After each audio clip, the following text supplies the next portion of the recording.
From legends like D.B. Cooper and the escaped prisoners of Alcatraz to a nerdy computer geek who scammed hundreds of millions of dollars, some criminals seem to vanish into thin air.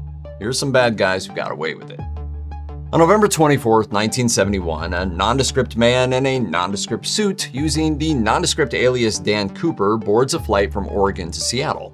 Shortly after takeoff, he hands one of the flight attendants a note. The note says, "I have a bomb, and I'd like you to sit next to me." After showing the flight attendant what looks like a bomb in his briefcase, Cooper demands that $200,000 in cash and 4 parachutes be delivered to the aircraft when they land in Seattle.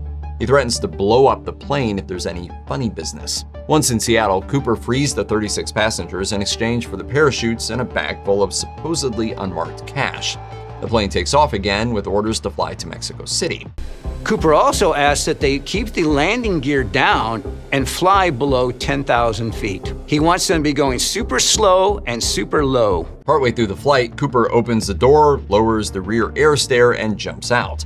The crew, who are locked in the cockpit, don't see where it happens. All we know is D.B. Cooper was never seen again. Within 5 years, the FBI had narrowed their list of suspects from 800 to 24, but to date, they've never charged anyone with the hijacking. Some suspect Cooper died when he parachuted out of the plane, but his body was never found. In 1980, a young boy found $5,800 in marked bills from the hijacking, but while it was probably nice to get the money back, even decomposed, the find leads nowhere. For all we know, he's been here. Walked in, had a beer, and walked out. One of the most terrifying criminals to have never been caught is the Zodiac Killer, who terrorized Northern California in the late 1960s and early 1970s. This was an extremely new kind of killer. People were not prepared for this kind of psychopath. Zodiac was linked to 5 separate murders that took place between 1968 and 1969, and is suspected in another 5 from around the same time. His first confirmed attack was in December 1968 when he shot 2 teenagers to death while they were sitting in their car in Vallejo, California. He struck 3 more times in 1969, killing 3 and seriously injuring 2. Zodiac loved to talk about his crimes. In August 1969, he sent a letter to 3 Northern California newspapers, claiming responsibility for the first murders and demanding his letters be published on the front page. The letters included ciphers that supposedly contained clues to his real identity, and it kept coming for 5 years before stopping abruptly in 1974. The FBI worked with local law enforcement on the case, throwing everything they had at it: behavioral analysis, handwriting, cryptography, sketch artists, the works. The most common image of Zodiac is of him in a black executioner's hood with his weird symbol on his chest, but there are other eyewitness descriptions. 6'2", 200 pounds, stocky build, ghost. In 2018, an amateur group of cold case specialists, the Case Breakers, identified Gary Francis Post as a Zodiac, but law enforcement didn't buy it. And in 2024, Zodiac's code was finally cracked, but those long-promised clues to his identity didn't exist. There have been many theories over the years, but no one has ever been charged with the murders, and the identity of the Zodiac Killer remains a mystery. In 1888, in Whitechapel, East London, a series of grisly murders set the entire town on edge. Between August 31st and November 9th, an unknown person attacked and stabbed 5 local women to death.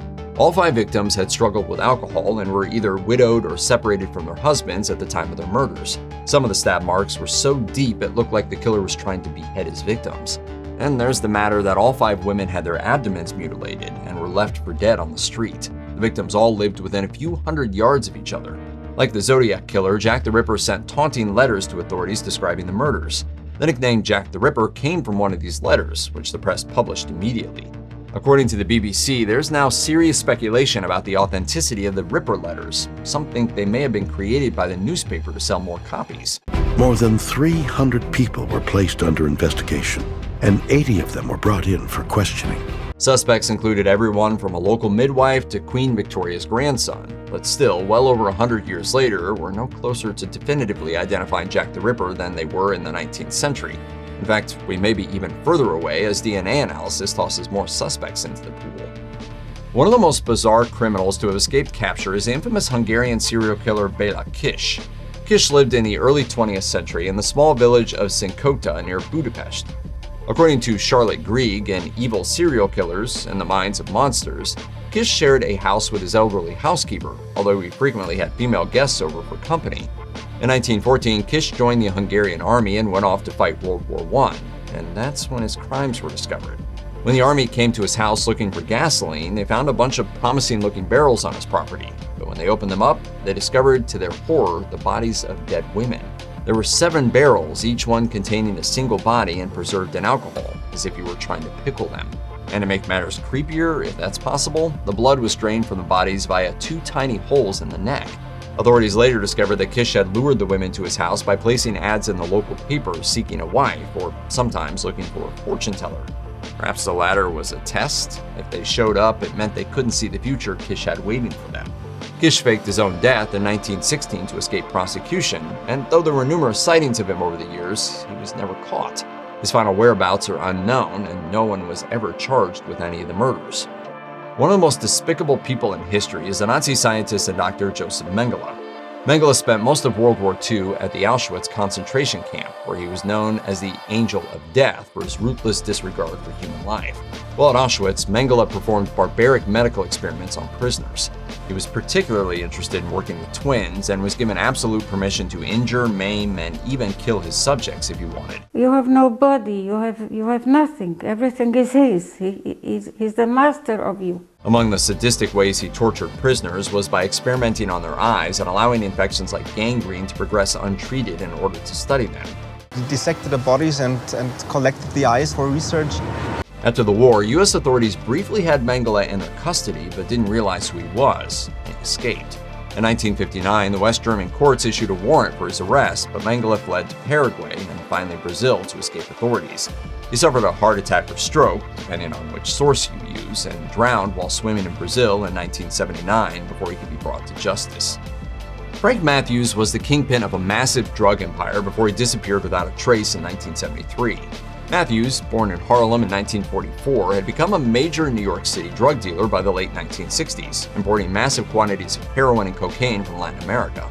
His empire straddled the East Coast and reached into the Midwest and South, stretching across 21 states in Matthews' heyday. So here you have a black guy meeting a Cuban through a Puerto Rican to get heroin from French gangsters. However, as Matthews' empire grew, so did police interest, and by 1972, cops had tapped his phones. By December of that year, a federal arrest warrant was issued for Matthews. A month later, Matthews and his girlfriend were arrested at Las Vegas's McCarran International Airport. He was charged with distributing 40 pounds of cocaine in Miami the year before. Matthews sat in jail for 4 months before inexplicably being allowed to bond out in April. On June 26, 1973, he disappeared and was never seen again. As of 2024, there have been no confirmed leads in Matthews' disappearance.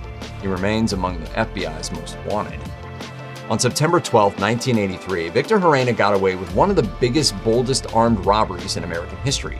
Gerena was recruited by Segarra Palmer, an activist and founder of what some call a political group and others call a terrorist organization. The group was called Los Macheteros, the machete wielders.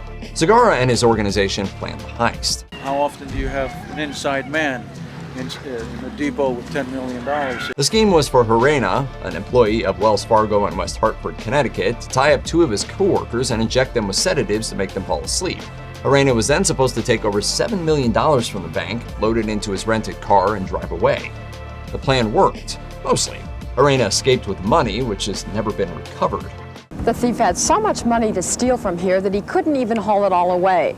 Police estimate that he left about $1 million behind. Palmer claimed to have orchestrated the robbery to help fund Los Macheteros' fight for Puerto Rican independence. By the time of the heist, Los Macheteros were persona non grata in the United States, mainly due to their violent attacks on U.S. officials and property. The group that he did this for has been involved in murders and robberies and explosions and destruction of property. In 1985, the FBI discovered the whereabouts of Palmer and 8 of his comrades and had them arrested and extradited to Connecticut. Palmer was eventually convicted on several charges and sentenced to prison, but Gerena was never found. He's still sitting pretty on the FBI's top 10 most wanted list, and there's currently a $1 million reward for information leading to his arrest. Not all criminals on the FBI and U.S. Marshals most wanted lists were involved in violent crimes like murder or armed robbery. Some of them, like John Ruffo, are white-collar criminals. Ruffo concocted a scheme to collect hundreds of millions of dollars in illegal loans. His partner, Ed Reiners, posing as a Philip Morris tobacco executive, persuaded banks to invest in a fictitious research program dubbed Project Star. The whole project was secret, that if you were to call Philip Morris, they would tell you that Ed Reiner's didn't work there anymore. Part 2 of the scheme was Ruffo's company, CCS, or Cemetery Computer Services, Inc., being given loans to supply computers for the non-existent project. Needless to say, Reiners and Ruffo pocketed the cash for themselves. Eventually, Ruffo was caught and sentenced to 17 years in federal prison for defrauding investors out of $350 million. However, in 1998, on the day he was supposed to report to prison, Ruffo disappeared. He rented a car that was later found at an airport, leading authorities to believe he fled overseas, but nothing has ever been conclusively proven. He's got to be in a major city. In the Midwest, someplace on a remote farm. Somewhere in Switzerland wearing lederhosen. Nearly 25 years later, Ruffo is still at large, and authorities have few leads on where to track him down. Alcatraz prison, located on an island in the middle of the San Francisco Bay, was first established in 1934 and was designed to be inescapable. But in 1962, Frank Morris, Clarence Anglin, and John Anglin did just that. Maybe.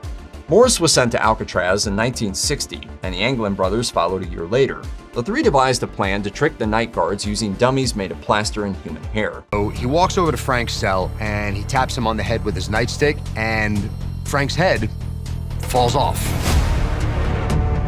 During the night, they escaped their cells through holes they'd spent months carefully drilling and headed to a secret workshop they'd set up on the roof of their cell block.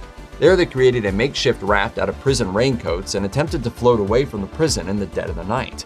The bay waters are frigid, have strong currents, and are full of sharks. Not to mention that the closest land is at least a mile away, so it's more likely that they drowned during the escape. However, their bodies were never found. I worked on this case for 17 years until I retired, and every lead that I ever followed turned out to be nothing. In 2018, the FBI received a letter from someone calling themselves John Anglin. He claimed that all three prisoners made it out alive, but the FBI was lukewarm on the letter's authenticity.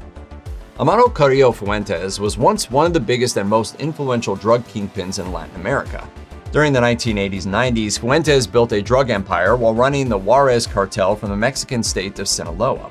He smuggled huge amounts of cocaine from Colombia to the US, and was given the nickname Lord of the Skies because he smuggled drugs on board his private fleet of airplanes. However, it all came crashing down in 1997 when he died on the operating table while having plastic surgery to change his appearance. At the time of his death, Fuentes was one of the most wanted drug kingpins in the world, but his enormous political power in Mexico shielded him from authorities until his death. Law enforcement from the US, Mexico, and even Chile were tracking Fuentes, trying to put him behind bars. When Fuentes died, it created a power vacuum in Mexico that rival drug lords rushed in to fill. Months after his death, allegations surfaced that Fuentes had attempted to bribe the Mexican government to get them to stop pursuing him, but government officials denied any wrongdoing, and there was nobody left to prove it.